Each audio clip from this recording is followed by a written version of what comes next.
Hello बच्चों, last lecture में हमने ट्रायंगल और वेक्टर एडिशन डिस्कस कर लिया है, जो हम यूज़ कर रहे हैं टू ऐड द वेक्टर्स। जो आपका नेक्स्ट लॉ है that is the parallelogram law of vector addition. In parallelogram law of vector addition हम कहाँ पे अप्लाई करते हैं? जहाँ पे दो वेक्टर्स एक पर्टिकुलर पॉइंट पे एक्ट हो रहे हैं एट पर्टिकुलर एंगल।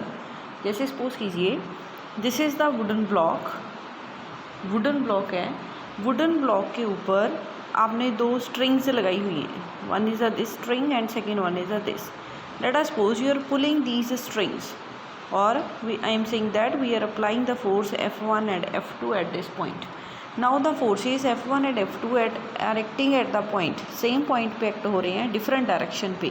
जब आपके पास कोई भी दो वेक्टर ऐसी कंडीशन राइज करेंगे तो वहाँ पे हम कौन सा लॉ यूज़ करेंगे? That is the parallelogram law of vector addition to add up the two vectors. Parallelogram law vector addition की डेफिनेशन क्या है कि अकॉर्डिंग टू दिस लॉ अगर आपके दो वेक्टर्स हैं जो if the two vectors are represented both in magnitude and direction by the adjacent sides of a parallelogram drawn from a point, then the resultant vector is represented both in magnitude and direction by the diagonal of the parallelogram passing through the same point। जैसे ये देखिए आपके पास दो vectors हैं, vector A and vector B. Vector A and vector B both are represented by the two adjacent sides of a parallelogram drawn from the point O point से draw की गई हैं। तो इन दोनों का जो रिजल्टेंट वेक्टर होगा that is given by the diagonal of this parallelogram that is passing through the same point। okay, this is the definition। अब हमने क्या करना है, इसको एनालिटिकली प्रूव करना है। डेफिनेशन क्या है इसकी? डेफिनेशन इज कि आपके पास क्या है, दो वेक्टर्स हैं, vector A and vector B both are represented by the two adjacent sides of the parallelogram drawn from the same point, then the resultant of these two vectors is represented by the diagonal of the parallelogram passing through the same point। This is the resultant vector R। तो अब हमने यहाँ पे R की value find out करनी है analytically, जैसे हमने ट्राइंगल और वेक्टर एडिशन में कैलकुलेट किया था। तो यहाँ पे R की वैल्यू क्या आएगी? That is A + B। अब हमने R का फॉर्मूला कैलकुलेट करना है जैसे हमने ट्राइंगल और वेक्टर एडिशन में कैलकुलेट किया है। तो ध्यान से देखना, फॉर्मूला थोड़ा हम ड्राइव करेंगे वो सेम ही रहेगा, कुछ स्टेप्स सेम है इसमें। जैसे ये देखिए हम ऐसे क्या बोल रहे हैं, let us suppose we have the two vectors vector A vector B represented by the two sides of the parallelogram drawn from the same point. तो ऐसे में टू साइड इसकी डॉटेड शो कर रही हूँ पैरेललोग्राम की, एंड टू साइड से हम क्या लेके चल रहे हैं, these are the two side. Now the resultant is represented by this vector R, that is the diagonal. Okay, now let us suppose it is the parallelogram OP Q and S। आप कोई भी numbering कर सकते हैं यहाँ पे। Now I will draw normal to the line that is OP extended in the forward direction. OP line को आगे एक्सटेंड करेंगे, Q पॉइंट से हमने नॉर्मल ड्रॉ किया, that is point D। Okay, now ये पैरेललोग्राम है तो जो इसकी QP साइड होगी that will be equal to B के इक्वल हो जाएगी। पैरेलल साइड्स क्या रहेंगी आपकी? इक्वल रहेगी। और जो आपकी QS साइड है that will be equal to OP, it is equal to vector A। Okay, now we have to calculate the value of R हमने क्या करनी है, फाइंड करनी है। R फाइंड करने के लिए पहले हम लेंगे right angle triangle that is the ODQ in right angled triangle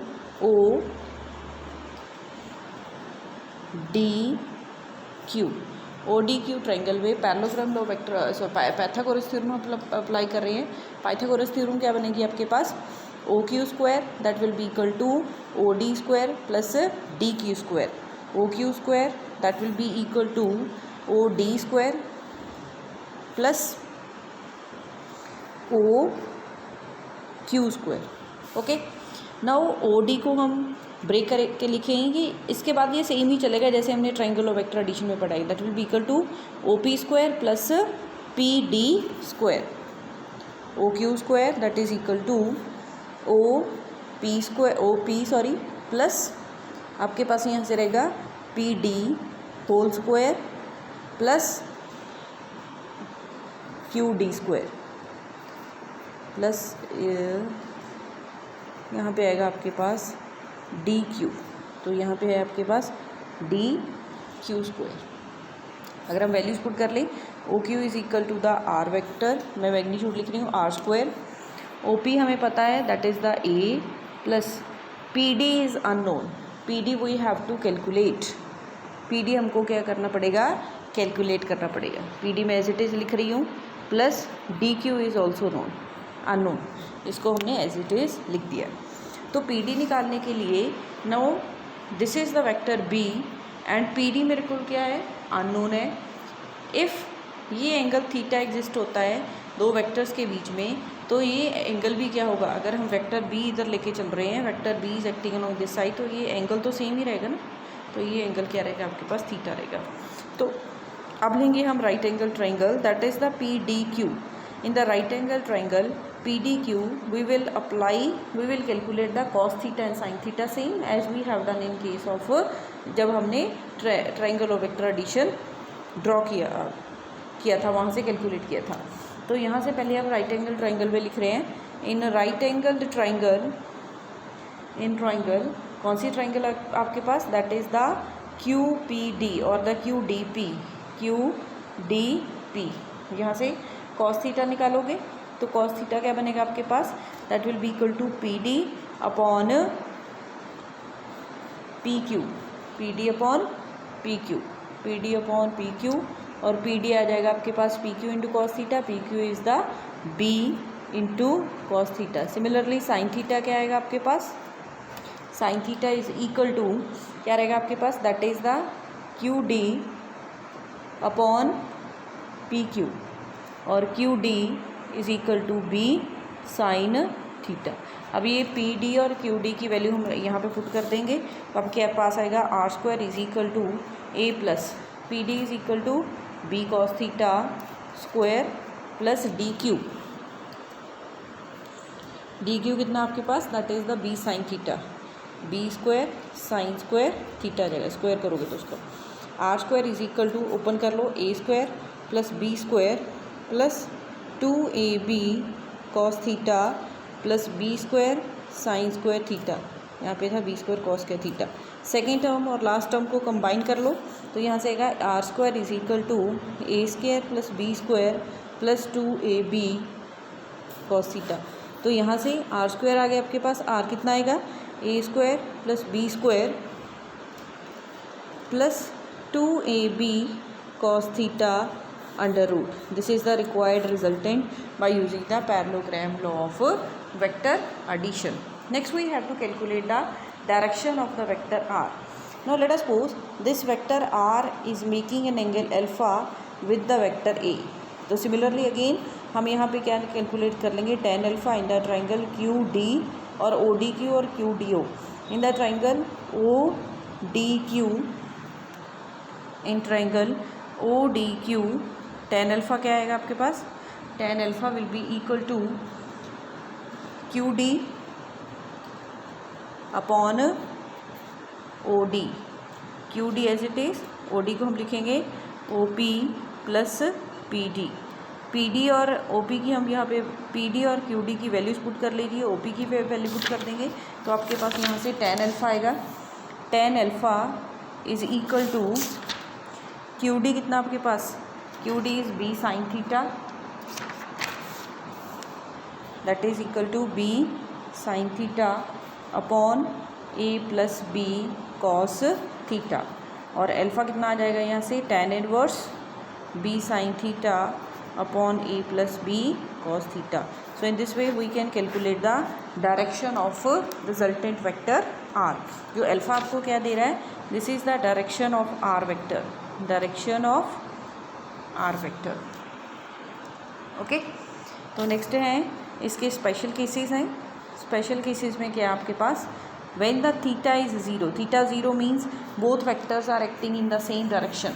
अगर दोनों वेक्टर सेम डायरेक्शन में एक्ट होंगे तो आर क्या रहेगा आपके पास, A square plus B square plus 2ab cos 0 degree हो जाएगा। यहाँ पे एंगल ज़ीरो है, कॉस 0 ए बी रह जाएगा और a plus B whole square under root आएगा ये आपके पास, और यहाँ से r की वैल्यू रह जाएगी that is a plus B. जैसे हमने पहले डिस्कस किया था कि अगर दो वेक्टर्स सेम डायरेक्शन में एक्ट होते हैं तो उनका मैग्नीट्यूड हम डायरेक्टली ऐड कर सकते हैं।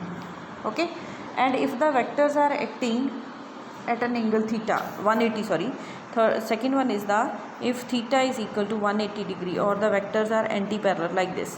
अगर आपके पास दो वेक्टर्स हैं बोथ आर एंटी पैरेलल तो थीटा 180 है तो आपके पास आर कितना आएगा, R will be equal to A square plus B square plus 2ab cos of 180 degree, then R will be equal to under root A square plus B square minus 2ab cos 180 minus 1। तो यहाँ से R क्या आ जाएगा आपके पास, A minus B. Okay, तो these are the some special cases. अगर आपके पास जो रिजल्टेंट दो वेक्टर्स हैं आपके पास डिफरेंट एंगल्स पे, स्पेशल एंगल हमने दो एंगल लिए हैं तीन, तो दो एंगल में हमने कैलकुलेट करके दिखाया है कि अगर एंगल ज़ीरो है तो डायरेक्टली ऐड कर सकते हैं, अगर एंगल 180 डिग्री है तो हम उनको a माइनस बी करके उनका रिजल्टेंट फाइंड आउट कर सकते हैं। ओके, तो ये देखिए, अब उसके बाद है आपके पास polygon law of vector addition. Next is the polygon law of vector addition. अब तक तो हमने क्या किया, ट्राइंगल लॉ लिया हमने, पैरेललोग्राम लॉ लिया, उसमें हमने दो वेक्टर्स की ही बात की है। We have talked about the two vectors are acting at a particular point, two vectors are acting on the object and उनका हमने रिजल्टेंट फाइंड आउट किया है। तो next one is the polygon law. Polygon क्या है कि अगर आपके पास दो से ज़्यादा वेक्टर्स एक्ट हो रहे हैं, let us suppose we have the number of vectors, vector A, vector B, vector C, then vector d, let us suppose these are acting at the particular object and we have to calculate the resultant of these। तो polygon law क्या बोलता है, if the number of vectors, number वो कितना भी हो सकता है आपको 3 4 5 6 7 number of vectors are acting along the sides of the polygon taken in the same order. ये देखो मैंने सारे वेक्टर्स क्या है सेम ऑर्डर में ड्रॉ किए, then their resultant vector is given by the closing side of the polygon drawn in the opposite order। ऐसे जो अब उसकी क्लोजिंग साइड होगी वो क्या देगी, इनका रिजल्टेंट देगी। ओके, अब हमको इसको प्रूव करना है। प्रूव करने के लिए हम डायग्राम फिर बनाते हैं। Let us suppose this is the vector A, vector B, vector C, vector D and vector E. आप कितने भी ले सकते हो वेक्टर ई। ये आपके पास अलोंग द साइड एक्ट हो रहे हैं O B, A B, B C, C D and D E. Okay, तो ये आपके साइड के अलोंग क्या हैं, एक्ट हो रहे हैं। तो इनका जो रिजल्टेंट होगा वो ये साइड देगी, closing side, that is the O E. The closing side will represent A B C D E. तो जो क्लोजिंग साइड है वो क्या आपके पास रिप्रेजेंट करेगी, it will represent the resultant of all these 5 vectors. तो हम इसको प्रूव कैसे करेंगे, तो पहले मैं क्या करती हूँ, ज्वाइन कर लेती हूँ पॉइंट ओ को पॉइंट बी के साथ। ठीक है, लेट अस सपोज ये मैंने ऑपोजिट ऑर्डर में ड्रॉ किया, तो यहाँ पे आपके पास ट्राइंगल बन गई, ट्राइंगल ओ ए बी। तो हम यहाँ पे ट्राइंगल और वेक्टर एडिशन अप्लाई कर सकते हैं in triangle O A B by applying the triangle और वेक्टर एडिशन। ओ बी क्या जाएगी आपके पास, O B vector that will be equal to A vector plus B vector. Name it equation number 1। Next step में हम क्या construction करेंगे, we will join the point O with point C. O point को हमने C point के साथ connect कर दिया है और now we will consider the triangle that is the O B C. Now in triangle O B C again we are going to apply the triangle और vector addition. क्या जाएगा आपके पास, O C vector resultant side that will be equal to O B vector plus B C vector, O B vector plus B C vector किसके equal आपके पास C के। O B vector की value हम पुट कर सकते हैं from equation number 1। तो यहाँ से ओ सी वैक्टर क्या आ जाएगा आपके पास A vector plus B vector plus C vector. This is the equation number 2। Now I am going to join the O point with the point D and consider the triangle that is the OCD. In triangle OCD triangle में आपके पास apply करो triangle और vector addition. क्या बनेगा यहाँ पे OC plus CD that will be equal to OD vector और the OD vector that is equal to OC vector plus CD vector that is the D vector. OC vector की value हम put कर लेंगे equation number 2 से। तो यहाँ से आपके पास OD वेक्टर आ गया दैट इज स्मॉल d है यहाँ पे OD vector. OC vector is the A vector plus B vector plus C vector plus D vector. इसको नाम दे रहे हैं हम equation number 3। Then next consider the triangle that is the ODE। In triangle ODE आपके पास क्या बन रहा है OE vector that is equal to OD vector plus DE vector. DE vector की वैल्यू कितनी है आपके पास E की वैल्यू E है E vector and OD vector की वैल्यू हम इक्वेशन नंबर 3 से पुट कर लेंगे। OE वेक्टर क्या है रिजल्टेंट वेक्टर है that is equal to A plus B plus C vector plus D vector plus E vector. तो क्या हुआ जो रिजल्टेंट है of the number of vectors those are acting along the sides of the polygon that is equal to the closing side of the polygon or the closing side of the polygon is representing the resultant of number of vectors those are acting along the sides of polygon. Okay, this is the polygon law of vector addition. Next are the properties of vector addition. Properties of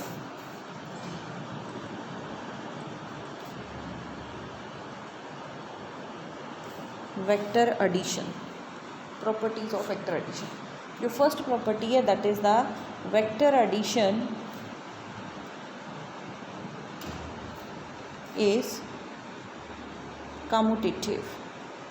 commutative means क्या होता है A plus B that will be equal to B plus A vector. अगर आप चाहे A में से B add कर दो चाहे B में से A में B ऐड कर दो और you are going to add A to B the result will be same. Okay, तो vector addition is commutative. Second is the vector addition is associative. Vector addition is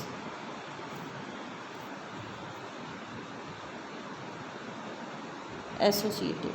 associative का meaning होता है अगर आपके पास 3 वेक्टर्स हैं A plus A B C, इसको मैं ऐसे भी लिख सकती हूँ और अगर आप ऐसे कर रहे हो तो भी आपका रिजल्ट क्या आएगा सेम आएगा। Means firstly I am going to add the vector A and B then I am going to add C vector and next case में मैं क्या कर रही हूँ if I am going to firstly add vector B and C then the vector A, तो आपके पास क्या आ जाएगा रिजल्ट क्या रहेगा दैट विल बी सेम। और अब आपका काम क्या है you have to prove these 2 properties. आपको इन दोनों प्रॉपर्टीज़ को प्रूव करना है। डायग्राम मैं बना देती हूँ यहाँ पे for the vector addition is the commutative. उसके लिए आपको ऐसी डायग्राम लेनी है जो हमने ऊपर लॉ की है उन्हीं को अपने अप्लाई करना है। जैसे ये देखिए यहाँ पे मैं आपको दे रही हूँ ऐसे this is the vector A this is the vector B। Hint भी दे देती हूँ मैं आपको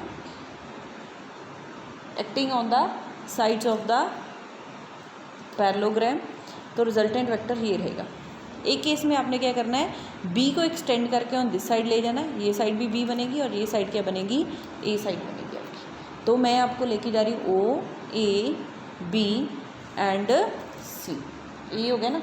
एक केस में एक बार आपने ट्राइंगल ले लेनी है दैट इज़ द OAB और एक बार आपने ट्राइंगल ले लेनी है that is the OCB and दोनों ट्राइंगल पे आपने ट्राइंगल और वेक्टर एडिशन अप्लाई करना है। ट्राइंगल और वेक्टर एडिशन अप्लाई करने के बाद then you will reach at these results. दोनों केस में आप क्या करोगे ये रिजल्ट आएंगे आपके पास रिजल्टेंट की। ओके, और सेकेंड केस में आपने कैसे करना है you will take a polygon. आपके पास 3 वेक्टर्स हैं, vector A this is the vector B and this is the vector C। इस डायग्राम में से आपने डिफरेंट वे में कंस्ट्रक्शन करके चलो, कंस्ट्रक्शन भी मैं कर देती हूँ। इसको ज्वाइन कर लो ऐसे एक बार और एक बार इसको ऐसे ज्वाइन कर लो, ठीक है। तो अभी इस डायग्राम में से आपने ये रिजल्ट प्रूव करना है कि जो वेक्टर एडिशन है that is associative in nature. Third property is the vector addition is distributive. Vector addition is distributive. Vector addition is distributive means lambda dash is any constant, it is represented by the, it is multiplied by with the addition of the two vectors। जो आपके पास resultant रहेगा that will be equal to lambda dash A plus lambda dash B. अगर means आप कोई भी constant दो vectors की एडिशन के साथ मल्टीप्लाई कर रहे हो तो वो दोनों वेक्टर्स के साथ अलग अलग मल्टीप्लाई होके क्या होगा आपके पास ऐड करोगे तो वो भी रिजल्ट क्या रहेगा, सेम रहेगा। Okay, next article is the condition for zero resultant vector, zero resultant vector और इक्विलिब्रियम कंडीशन, और equilibrium condition. Zero resultant vector है और आपके पास इक्विलिब्रियम कंडीशन है, वो आपने इसकी कंडीशन प्रूव करनी है, बतानी है क्या है। मीन्स आपके पास तीन वेक्टर्स हैं, पहले हम तीन वेक्टर्स की बात करेंगे। If the three vectors are acting on the same object, एक पॉइंट पे तीन वेक्टर्स एक्ट हो रहे हैं तो उनका रिजल्टेंट क्या होगा, ज़ीरो होगा। तो हम उन तीनों को कैसे रिप्रेजेंट कर सकते हैं, these are represented by the three sides of the triangle drawn in the same order. जैसे ये फॉर द थ्री वेक्टर्स करेंगे हम, फॉर थ्री वेक्टर्स क्या है, आपके पास क्या है, vector A, this is the vector B and this is the vector C. अब ये तीनों वेक्टर्स क्या हैं, एक ऑब्जेक्ट पे एक्ट हो रहे हैं और तीनों को हमने थ्री साइड्स ऑफ ट्राइंगल के साथ रिप्रेजेंट किया है। बट इस केस में चेंज किया है हमने कि वो all the three are acting in the same order, same order में एक्ट हो रहे हैं। अगर आप यहाँ पे ट्राइंगल और वेक्टर एडिशन अप्लाई करोगे तो क्या होगा, A plus B that will be equal to minus C, क्योंकि मैंने यहाँ पे एरो को रिवर्ट कर दिया है। Then A plus B plus C that will be equal to zero. This is the condition for the equilibrium condition, or the resultant of three vectors will be zero if the three vectors are acting along the three sides of the triangle drawn in the same order। okay, the next, अगर हम तीन से ज़्यादा vectors की बात करें, more than three vectors के case में हम लगाएंगे पैरेललोग्राम। पैरेललोग्राम ऐसे लग गया आपके पास, सॉरी पॉलीगन लगाएंगे, D A vector, B vector, C vector and D vector. Now this is the E vector. जो रिजल्टेंट हमने पॉलीगन में हम यहाँ पे ऐसे डालते हैं, रिजल्टेंट वैसे इस साइड में होता है और ऑपोजिट ऑर्डर में ड्रॉ करते हैं, but now I have drawn the same order. मैंने सारी साइड को सेम ऑर्डर में ड्रॉ कर लिया है। अगर आप यहाँ पे पॉलीगन और वेक्टर एडिशन अप्लाई करोगे तो क्या रहेगा, A plus B plus C plus D that will be equal to minus E vector. तो इसको कैसे लिखेंगे, E plus B plus C plus D plus E is equal to zero. Okay, तो अगर आपके पास दो तीन से ज़्यादा वेक्टर्स एक्ट हो रहे हैं, उनका रिजल्टेंट ज़ीरो है, तो वो कहाँ कैसे रिप्रेजेंट होती हैं, these are represented by the sides of the polygon drawn in same order. Okay, तो ये तो था आपके पास वेक्टर एडिशन।